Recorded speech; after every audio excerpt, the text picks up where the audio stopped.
Amigues, ¿cómo están? Oigan, un gusto saludarlos de nueva cuenta en esta sección del canal que se llama Abogadeando, en donde traemos con ustedes, pues, una forma distinta de ver el derecho. Yo se los he compartido. El derecho abarca muchísimas cosas y una de las ideas que tiene este proyecto es poderles abrir los ojos y que puedan ver ustedes que se pueden dedicar a un chingo de cosas, no nada más a divorciar gente que, ojo, los de civil no tienen nada de malo, ni a irse a penal. O sea, pueden encontrar algo que les guste, que los haga felices, y creo que es una de las cosas que la licenciada que nos acompaña el día de hoy, que guau, el currículum, no nos vamos a aventurar en un poquito de eso, pero que sepan que es una persona bastante preparada, nos puede compartir el día de hoy. Licenciada Ivette, ¿cómo está? ¿Qué tal? Muchas gracias, buenas tardes. Oiga, ¿te puedo hablar de usted o de Por tú? supuesto, nombre de tú. Okay. De tú, así ya no acuso la edad. Ok.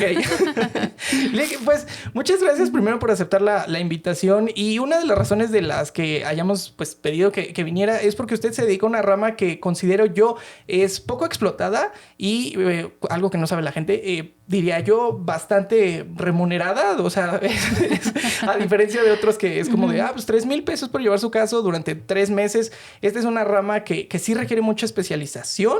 ¿Está bien dicha la palabra especialización? ¿O Sí. Que sí requiere, bueno, especializarse bastante y que es muy demandante, pero también es muy padre, que es el derecho administrativo en la rama ambiental. Así es, correcto. Pero bueno, digo, yo ya sé, yo estuve un rato ahí haciendo mis prácticas y cosas en la CRE, pero para la gente que no conoce, ¿nos podría dar un como breve resumen de qué es el derecho ambiental? Claro, por supuesto. Bueno, de entrada he de decir que los que somos más papistas que el Papa consideramos que el derecho ambiental es una rama autónoma del derecho. Opera bajo la plataforma de las figuras del derecho administrativo, pero nos gusta considerarnos, como a todos los especialistas de todas las ramas, autónomos, ¿no? Al final del día sí operamos bajo un esquema de permisos, licencias, autorizaciones, pero tiene figuras muy específicas propias, como la evaluación del impacto ambiental, por ejemplo, ¿no? Que es una figura jurídica con una naturaleza jurídica muy específica que tiene objetivos muy concretos dentro de la legislación, ¿no? Entonces, dicho lo anterior, yo llegué a esta parte del derecho ambiental por una feliz coincidencia de vida. En la universidad me especialicé en el área penal y mi servicio profesional, mi servicio social, lo hice también en un juzgado en materia penal en el Reclusorio Norte. En el ejercicio profesional me orienté hacia la parte de asesoría en derecho administrativo y por cuestiones del destino llegué a la parte de derecho ambiental desde el punto de vista académico, y entonces ahí se abrió un panorama increíble, porque además incide algo que me ha gustado de esta parte del derecho ambiental, es que cuidas un bien jurídico que es de todos, ¿no? Y de pronto pareciera que lo que es de todos no es de nadie. Pero poco a poco, conforme ha ido evolucionando la toma de conciencia en materias de cuidado del medio ambiente, te puedes dar cuenta que se ha hecho mucho y se ha avanzado mucho en los últimos 30 años, pero hay muchísimas cosas por hacer, sobre todo cuando tomas en cuenta que hay nuevas generaciones a las que ya traen a nosotros, de cierta edad a la fecha, nos enseñaron a cuidar el medio ambiente. Pero las nuevas generaciones ya traen inserto ese debo de cuidar mi entorno porque vivo en él, ¿no? Cuando antes teníamos la visión de valorizar el medio ambiente o valorizar mi entorno porque me genera un beneficio, ¿no? Ha cambiado mucho esa visión, pero eso es lo que me gusta, que defiende un bien jurídico de tal naturaleza que a todos nos beneficia o nos perjudica. No hay esfuerzos unitarios en su cuidado. Ok, y bueno, aterrizando también un poquito más la idea. El derecho ambiental, obviamente, como su nombre lo dice, cuida el medio ambiente. Así es. Pero, ¿de qué se puede trabajar cuando uno estudia derecho ambiental? Porque muchas veces, aquí en las redes del canal, en los comentarios, vemos que la gente nos dice es que, como de qué podría trabajar si soy abogado, porque tienen una visión muy limitada que yo se lo atribuyo completamente a la educación de cada una de las escuelas, de no abrirnos un poquito más el panorama, y ya hasta que estamos muy adelantados, dices, me podría dedicar a esto. ¿De qué trabaja el abogado que se dedica al derecho ambiental? ¿Cuáles son las áreas de oportunidad donde él se puede desarrollar laboralmente? Claro. Bueno, de entrada, que fue mi primera aproximación, es en la parte académica, ¿no? El abogado en materia de derecho ambiental tiene la posibilidad de entrar en la educación sobre medio ambiente. Lo que es muy bonito en la materia es que tienes contacto con ingenieros, biólogos. Es un grado de... Por eso digo siempre que es un área transversal a muchas áreas del conocimiento, no solamente en la parte del derecho. Por ejemplo, en la iniciativa privada tenemos muchas empresas, sobre todo ahora que tenemos muchos cambios normativos y constantemente escuchamos en los medios de reforma constitucional en materia de energía, las famosísimas reformas estructurales del sexenio pasado incidieron y tienen que ver con la materia medioambiental, ¿no? En materia, por ejemplo, en la iniciativa privada tienes muchas empresas que están interesadas en sus sistemas de autogeneración de energía. Estás hablando de... por ejemplo, en las áreas de asesoría a las empresas privadas, cómo les puedes generar ahorros en sus sistemas de gestión de calidad en materia de manejo o valorización de los residuos, por ejemplo, en utilización de los mejores sistemas de energía, por ejemplo, en materia de inspección y vigilancia, ¿no? También dentro de la iniciativa privada, cuando hay actos de autoridad que pueden ser lesivos para el particular, también entra la parte del litigio, la parte de la defensa.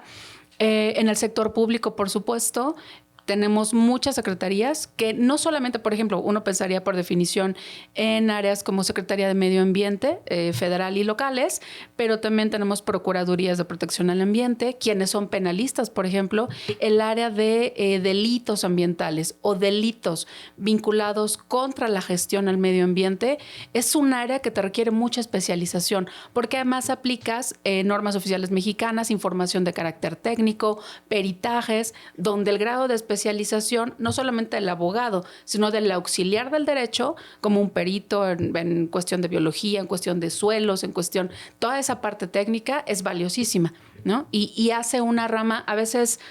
Yo lo he escuchado, a veces a los abogados nos clasifican como o acusas o defiendes, pero no, las cosas no son como en blanco y negro. En la materia medioambiental tienes una gama tan grande, no solamente es como el decir esto es lo bueno y esto es lo malo. No, en materia medioambiental, las medidas que están planteadas en la legislación para incidir en el medio ambiente, pero al mismo tiempo para que la empresa cumpla, te dan una gama de grises muy interesante. No, y además ahorita con lo que está platicando, uno se percata que, o sea, como dice, el área de acción es muy, muy grande. Así es. Y medio ambiente, siendo muy estrictos en lo que es la definición, pues vamos desde energéticos, agua, animalitos inclusive, o sea, sedema ahí metido en un buen de cosas y Claro. es creo que yo una buena forma de poder encontrar un ¿cómo decirlo? Llenar ese espacio que muchos yo veía tenían en la carrera de decir, quiero hacer un cambio. Quiero poder tener algo que realmente afecte para bien a la sociedad y creo que eso es una de las cosas bonitas que tiene esta rama. Que, bueno, le decía yo, en la escuela pues nos dijeron es administrativo y adentro del administrativo está esto Claro. igual que el fiscal, ¿no? Así Porque es. según el administrativo es papá de todos. De todos, sí. Pero, pero se me hace muy, muy interesante porque, como le decía, ok, desde animales, agua, energéticos. Yo cuando estuve en la CREA haciendo ahí mis prácticas y el servicio, pues uno se da cuenta de lo que decía que sí necesita especializarse de forma muy cañona y conforme más se va especializando uno, más va agarrando un tema en específico. Porque pues que si el energético, que hay que saber que los electrowatts y el mercado eléctrico mayorista, que si los hidrocarburos hay que saber del octanaje y la transmisión y esto. ¿Cuándo hablar de bytes? ¿Cuándo hablar de bits? Sí, no, está horrible.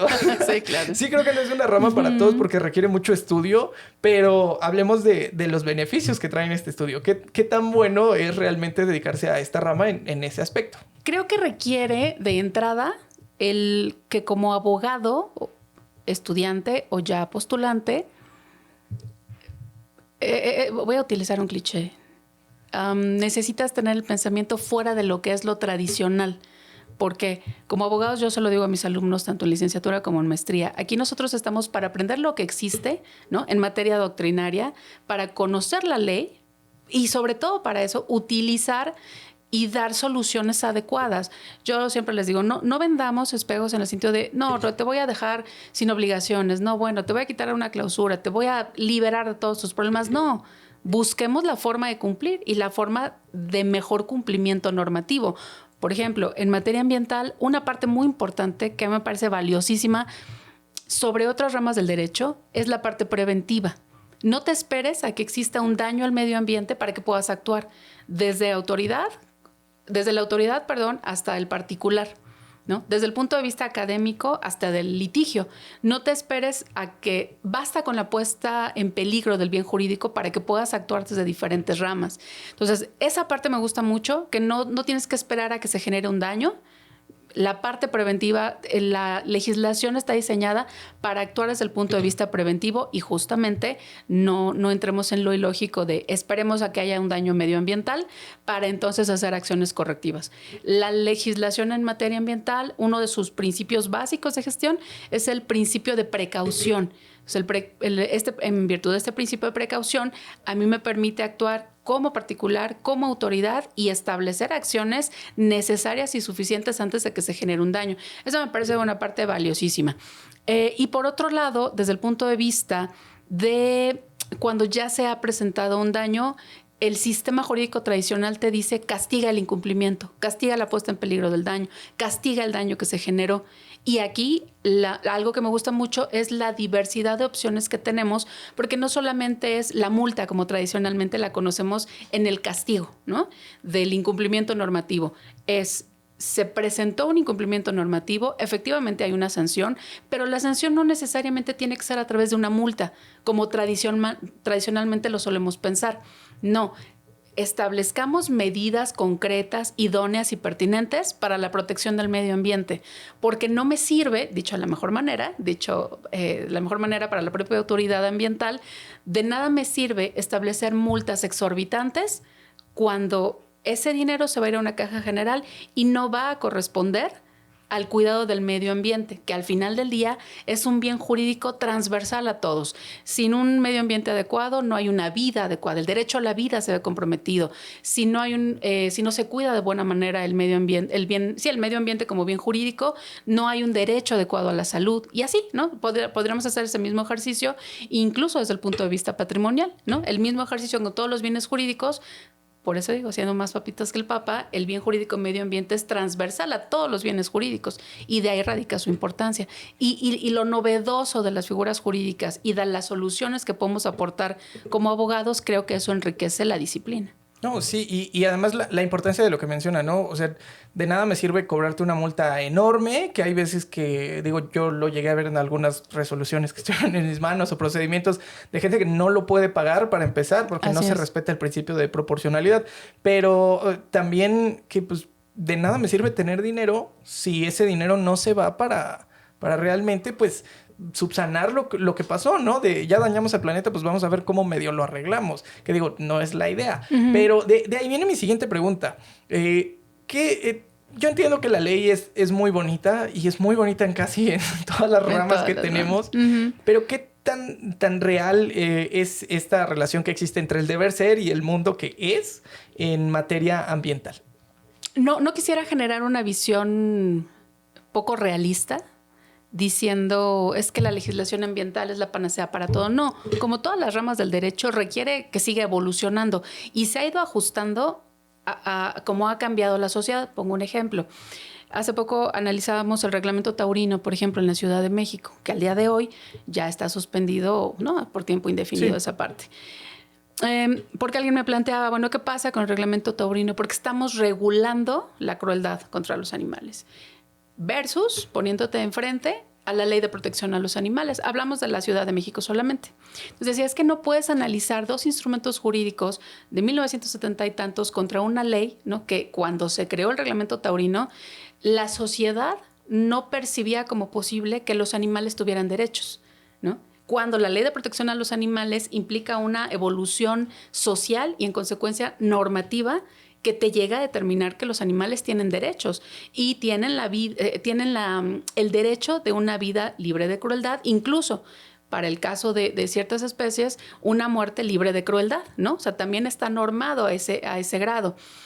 A lo que quiero llegar con esto es que efectivamente la norma jurídica establece un deber ser que creo que se ha ido ajustando a los cambios sociales y sí corresponde a lo que necesitamos, esta nueva visión de cómo hacer las cosas, donde una infracción administrativa no solamente tiene que quedarse en una multa. Ok, impongo la multa. si el particular la puede pagar, en el mejor de los escenarios se dirige al área medioambiental, pero no, llega a una caja general donde se distribuye de acuerdo a las prioridades de gobierno. Si el particular la litiga, las multas, yo siempre lo he sostenido como administrativista, son las sanciones más difíciles de sostener para la autoridad administrativa porque siempre hay, en mi opinión, por supuesto, de parte de tribunales una visión muy garantista a los derechos del gobernado respecto de las multas, ¿no? Entonces, creo que la autoridad, al menos en la experiencia que yo he tenido con las autoridades federales, sí han hecho una revisión y han hecho una tarea importante de decir, a ver, en los informes de actividades, por ejemplo, de la Profepa o de la Semarnat, que se emiten con cierta periodicidad, se ha ido reduciendo la incidencia de las sentencias de nulidad desfavorables contra la autoridad, porque han ido mejorando la emisión de sus resoluciones. Entonces, se pueden sostener de mejor manera, inclusive las multas, porque el razonamiento que dan para el fundamento y la motivación que dan para establecer una multa dentro de cierto rango y la forma en la que se están acreditando las irregularidades por parte de los gobernados, se ve que han hecho un trabajo mucho más fino de entender la parte técnica, la parte ambiental y la parte de cuidado del bien jurídico en particular. A lo que quiero llegar es a esto. Creo que sí hay una adecuación desde el punto de vista de la autoridad administrativa entre lo que quieren resolver, que es el cuidado del medio ambiente, frente a lo que dice la normatividad. Ahora, a mí siempre me gusta analizarlo desde dos puntos de vista. De la autoridad, por supuesto, que creo que sí hay un avance en la comprensión de que no son solo autoridades administrativas, sino que tienen un bien jurídico único, especial y particular que están defendiendo. Insisto, de naturaleza transversal. Pero por otro lado, digamos, visto desde mi experiencia como asesor de empresas de iniciativa privada, creo que también hay ha habido, gracias a los cambios sociales y a los medios de comunicación en general, hay un entendimiento mejor respecto a lo siguiente. Antes recibías una visita domiciliaria, por ejemplo, de la autoridad ambiental, y entonces de entrada el particular es, oye, ¿cómo dejas sin efecto esta visita? ¿No? Oye, me clausuraron, levanta la clausura. No era resolver el problema ambiental de fondo, porque puedo asegurar que estoy en incumplimiento, ¿no? No era cómo lo resuelvo, sino cómo me quitas la multa, cómo me quitas el estado de clausura, lo inmediato, la parte de la formalidad jurídica.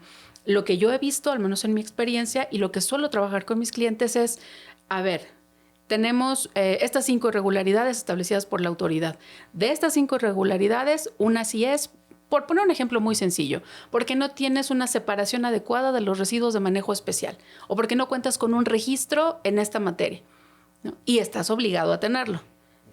Hagamos 2 cosas. Veamos la parte correctiva, que creo que es la parte más valiosa del asesor en la materia. Resolvamos la parte de cumplimiento normativo y con ese cumplimiento normativo informémosle a la autoridad, tengo la intención de cumplir y además en vía de impugnación de la sanción, se le puede solicitar a la autoridad, reconsidera, yo ya estoy dando cumplimiento, di cumplimiento por un poquito porque me hiciste manita de puerco, pues por un cumplimiento forzoso, pero estoy acreditando que a lo mejor no lo hice oportunamente, pero ya estoy en una acción correctiva y modifica el importe de la multa, tomando en consideración que estoy actuando de buena fe, quizá a destiempo, pero es un tema que la propia legislación establece como posible. La reducción de la multa hasta en un 50% cuando se acredite que se dio cumplimiento a ciertas medidas correctivas de la autoridad y tengo derecho a ese beneficio. No, y además o sea, creo que el punto principal aquí, desde la parte de los toros hasta lo que está platicando ahorita, es hacer las cosas bien. Así es. Que creo que es la importancia y lo que la autoridad a veces, y a título personal, o sea, eso sí es cuestión mía, la autoridad no se toma el tiempo de hacer las cosas bien. Y entiendo por qué he estado del otro lado, yo también he sido, digamos, ahí de la parte de servidor público, y uno entiende que tienen un chingo de trabajo. Y uno entiende que la carga es intensa y que a veces trabajan con machotes y solo sacan y sacan y sacan, pero pero en alguna ocasión hablaba justo con un director jurídico y le decía, tus visitas de verificación están mal desde el formato que les estás dando y todas las van a seguir tirando por esta misma situación. Yo vengo a arreglar porque sí es importante que lo arreglemos, como decías, faltan extinguidores, perdón. Sí, los vamos a poner. Me queda claro que se tienen que poner. Ya están puestos también, oye, vengo a dialogar qué se puede hacer, cómo, o sea, ya estoy cumpliendo. Claro. Pero en la parte, por ejemplo, de los toros, que veía las notas que decían, es que están dejando muchas familias sin trabajo, es que esta situación, que fue uno de mis pleitos con la ley cuando quitaron a los animales de los circos, ¿no? Es correcto. Que no se pensó, no se supo cómo hacer, era una carta de muy buenas intenciones, pero hubo circos que se tuvieron que deshacer de un día para otro de sus animales. Y yo les decía a mis amigos, es que es una fregadera. ¿A dónde vas a aventar un tigre? Claro. No es lo mismo decir, ok, tengo que buscarle una nueva casa a este perrito que alguien pueda adoptar, que puedo decirle a alguna de mis tíos, a alguno de mis primos, quédatelo, pero ¿dónde echas un elefante? Veía una noticia que estaba uno, creo que en Otumba, en un ranchito que tienen ahí y es como... Bueno, de hecho, perdón la interrupción, Sí. en el registro y seguimiento que se hizo de todas y cada una de los animales que sacaron de los circos, no hay uno solo que esté vivo al día de hoy. O sea, se tomó la decisión de prohibir la utilización de los animales, cuestionable o no, creo que ahí se tuvo que hecho una valoración mucho mayor de los efectos de la decisión, pero el día de hoy no hay un solo animal que hubiera sobrevivido a ese proceso. Sí, y justo lo que mencionaba era la necesidad de realizar un procedimiento en el que les dieras tiempo. Veía una nota hace, creo que en diciembre, de que en Francia empezaron a prohibir la venta de animales en tiendas. O sea, ya no hay como un Petco, ya no hay un mascota aquí en México. Pero les dijeron, tienes de aquí a 2 años para ya no vender animales. Sé que tienes animales ahorita que vas a vender. Bueno, los vendes y ya no compras más. Ya tus granjas, granjas de pieles también las vamos a quitar. Entonces, creo que esta importancia de hacer bien las cosas y hilándolo también con la última parte que decía, es importante que nos demos cuenta que no nada más la autoridad viene a molestar. Que digo, hay autoridades que sí, no, se dice y no pasa nada. Pero... O sea, si uno está incumpliendo, uno no conoce o no dimensiona los riesgos que puede tener, inclusive lo que decía, de separación de residuos especiales. O sea, todas las enfermedades que se pueden transmitir. Si tienes, por ejemplo, una clínica y no separas bien, que las agujas las eché con las manzanas, es una cuestión bien, bien peligrosa y la gente no sé si no se da cuenta, no sé si no dimensiona o peor aún si le vale. Y viene mi segunda pregunta respecto a la cuestión jurídica con la realidad. ¿Qué tan efectivas hoy en día son estas multas o estos procedimientos de sanción respecto a las personas que incurren en incumplimiento a las normatividades?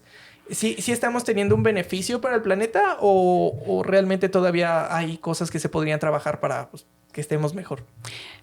Naturalmente, la legislación siempre tendrá un límite, ¿no? Que jamás yo creo que es difícil que alcance la realidad, sobre todo en nuestro tiempo que hay tantos cambios cotidianos. Ponía yo un ejemplo hace unos días vinculado con el COVID, ¿no? Decía, el avance de la ciencia, muy al inicio de la pandemia desconocíamos el uso del cubrebocas. No es necesario, no si es necesario. Es por contacto en superficies o es respiratorio. No lo sabíamos. Todo ese avance científico va generando un avance que la legislación tiene que ir alcanzando. Dicho lo anterior, en materia de medio ambiente, yo creo que la legislación justo por eso es valiosa desde el punto de vista del principio de precaución que decía yo hace un momento. No te esperes a tener la certeza científica de que este contaminante, esta sustancia va a generar un problema medioambiental para que tomes las acciones pertinentes, tampoco excesivas, y ni prohibitivas tampoco, porque no funciona así. Sí, precautorias más que nada, ¿no? Las acciones pertinentes para prevenir un daño dentro de los márgenes de... Esa sí es una palabra que no existe, de esperabilidad, ¿no? que la ciencia te permita. O sea, en ese contexto, la legislación sí lo permite, bajo el principio de precaución. Sin embargo, cuando hablamos de procedimientos administrativos y de multas en particular, yo distinguiría del ámbito federal respecto del ámbito, en el caso particular de la Ciudad de México. ¿A qué me refiero? En el caso del ámbito federal, como decía yo, creo que ha habido un avance de las autoridades al entender que no solamente son las multas administrativas la vía de cumplimiento. Las resoluciones están mejor sustentadas que hace algunos años, pero porque además tomaron en cuenta, como decía yo, los resultados del litigio, ¿no? Donde había una incidencia relativamente alta de nulidades respecto a las resoluciones emitidas por autoridades federales en materia ambiental. Esa incidencia se fue reduciendo conforme se identificó la necesidad de capacitar a los servidores públicos en la elaboración de los procedimientos y la emisión de las resoluciones administrativas. La capacitación fue no solamente desde el punto de vista del bien jurídico que están defendiendo, sino inclusive de la revisión de los formatos, ¿no? Todos los formatos que la autoridad administrativa utiliza y que es perfectamente entendible por la carga de trabajo que tienen. Pero además, digamos que ahí se ve un grado mayor de especialización, inclusive el hecho de que a nivel jurisdiccional el propio Tribunal Federal cuente con una área especializada en materia de medio ambiente, también nos refleja que hay un interés en que se resuelva lo que específicamente la legislación establece para la materia medioambiental. O sea, eso la verdad es que es un gran avance, porque no echamos a la bolsa general pues todo lo que tenga que ver con administrativo, todo se va al mismo tema. No, una sala especializada donde, con una visión mucho más flexible, creo que eso es lo que requiere el derecho ambiental, o de eso se caracteriza, esta visión mucho más flexible de las normas jurídicas, donde pueda yo adaptar la legislación a la realidad de una manera mucho más pronta y no esperar un cambio legislativo, la emisión de programas o la emisión de circulares, ¿no? Toda esa parte de la gobernanza. Eso digamos en la parte federal. En la parte de la Ciudad de México, la ley de protección a la tierra de la Ciudad de México, por su fecha de emisión, contiene elementos mucho más novedosos en la legislación. En el caso de la Ciudad de México, las multas que se establecen en la materia, tratándose de cualquier multa en materia ambiental, sí tiene una parte va a la Caja General del Gobierno, pero otra parte está etiquetada para temas medioambientales. Eso creo, esa especialización de cómo se divide una multa, eso también es benéfico, porque entonces garantizamos que una autoridad ambiental que impone una multa ambiental por incumplimientos a ese tipo de normas sí va a tener incidencia en el cuidado, protección, conservación de una parte medioambiental, porque una parte de la multa está etiquetada para el cuidado del medio ambiente.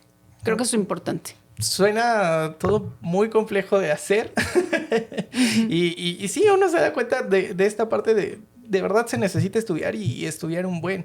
Yo recuerdo la primera vez que me dejaron hacer un informe de X cosa, mi primer semana ahí en la CRE. Y yo, ¿qué es esto? Y resulta que uno tuvo que leer 20 regulaciones para entender que era algo. Entonces, me gustaría que desde su experiencia pudiera decirle ahí a las personas que están viendo esto, ¿qué necesita estudiar uno para poderse volver especialista en derecho ambiental? O sea, ¿cuál sería el camino? Sé que no hay un camino fijo, pero claro, ¿cuáles son los puntos que sí o sí uno debería ver y cuestiones importantes? Porque hablábamos con alguien que se especializó en derecho deportivo y nos decía idiomas, güey. O sea, sí o sí, idiomas. Porque en México está en pañales, pero FIFA, inglés y el idioma que hablan en Suiza y todo. Sí, en este caso, en derecho ambiental, ¿qué serían las cosas que sí o sí uno tendría que preocuparse por estudiar para poderse volver especialista? Hablando de la rama jurídica, necesariamente Constitución y tratados internacionales. La gran base del derecho ambiental mexicano es derecho internacional. ¿Por qué? Porque tienen escuelas mucho más avanzadas y porque han enfrentado problemas antes que los que tenemos en México. Entonces, ya tienen cierto camino andado sobre las soluciones medioambientales, energías verdes, energías limpias, ¿no? Toda esta parte ya la tienen analizada y además México forma parte de muchos de esos tratados y convenios internacionales. Entonces, de entrada, hay que ser un buen internacionalista, de entrada. El idioma es muy, muy importante porque la mayor parte de los textos importantes y trascendentales están en inglés. Entonces, del resto de idiomas, no sé qué tan necesario fuesen, bueno, a mí me pero tocó ver inglés mucho es alemán. De cajón. Bueno, claro, pero hay traducciones. Al inglés. Sí, claro, sí. Sí, esa parte es muy, muy importante. Y sobre todo yo creo que leer derecho comparado. O sea, esa parte es básica, porque la legislación en Canadá, en Alemania, en España, tiene figuras jurídicas propias de cada estado-nación. Y eso es valiosísimo, porque en el caso mexicano nos va a permitir dar soluciones que no impliquen la mexicanización de esas soluciones. No es solamente decir, oye, en Europa tienen el derecho a la buena administración, vamos a traerlo a la Constitución de la Ciudad de México, sin saber mucho cómo lo vamos a aplicar y todo lo que implica, ¿no? No es solamente latinizar las soluciones. Es, a ver, en Canadá tuvieron esta experiencia, en España tuvieron esta otra experiencia con la energía eólica, en Francia, ¿no? ¿Qué hicieron? Porque tienen campos de cultivo. ¿Qué pasó con esos campos de cultivo? ¿Qué pasa con la energía solar? ¿Qué tratamiento le dieron? Y hablo del tratamiento no solamente de la solución en temas de una propuesta de solución, sino hablo de incentivos fiscales, ¿no? Porque exactamente la parte de derecho administrativo suele hablar, tengo una norma jurídica que requiere cumplimiento. Ante el incumplimiento hay una sanción. Quiero pensar, o soy de las convencidas de que el derecho ambiental es, la norma jurídica establece todo esto, no me espero al daño, evalúo desde el riesgo de daño y más que un castigo tengo que buscar una solución, pero una solución acorde, no mexicanizada. No tropicalizada, es el término que yo buscaba, no tropicalizada, sino con base en el derecho comparado, voy a poder establecer una solución adecuada que se ajuste a nuestra realidad, ¿no? Pues no me queda nada más que agradecerle, muchísimas gracias. No, el día al que contrario. guste, esta es su casa, si quiere ahí platicar de cualquier tema, los micrófonos están abiertos y pues muchísimas gracias. No sé si quiera al decir contrario. algo antes de retirarnos. Pues en realidad creo que cualquier área del derecho, yo llegué, insisto, a esta parte de medio ambiente por una feliz coincidencia de vida. Ha sido un área que me ha ayudado mucho en mi desarrollo profesional. Digamos, no habría Ivette Garfia sin la parte ambiental, ¿no? Porque es un área muy valiosa que requiere soluciones novedosas. Y creo que esa es la parte más importante. Si eres una persona creativa, si eres una persona apasionada, pues sin duda la parte de derecho ambiental implicará muchas horas de estudio, muchas horas de trabajo, pero sin duda se retribuyen y son bien retribuidas. No, y además cuando uno estudia algo que le gusta y le llama la atención, no se vuelve tan pesado. Sí, claro. Pero bueno, amigos, muchísimas gracias por acompañarnos. Ya saben que los quiero un chingo, les mando un abrazo enorme y pues dejen sus dudas, comentarios y todo allá abajito.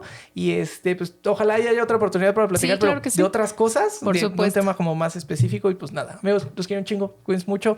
Mi nombre es José, esto es Derechología. Lego.